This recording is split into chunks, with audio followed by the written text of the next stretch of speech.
Welcome to the Slop Temple. We pray this video helps. You start by inspecting the clip.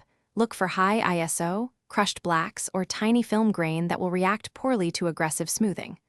Once you've duplicated the sequence, apply a light median or reduce noise effect to a nested clip. This gives you a non-destructive baseline.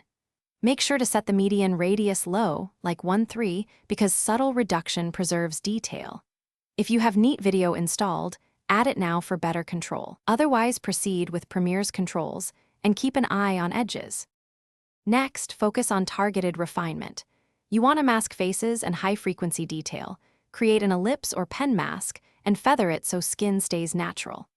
Once done, enable temporal smoothing or frame blending where available. This averages grain across frames and reduces flicker. Make sure to gradually increase denoise strength and then reintroduce detail with a small amount of unsharp mask or lumetri sharpening. This two-step approach, denoise then resharpen, keeps fine texture without reintroducing grain.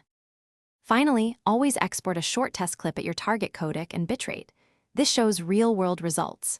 If you see smearing or halos around edges, dial back denoise strength or reduce temporal frames. Motion ghosting means your temporal settings are too aggressive. Make sure to compare before and after at 100% zoom.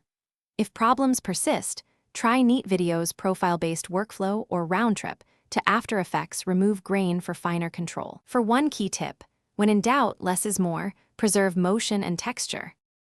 Thanks for watching. Consider subscribing if we helped you.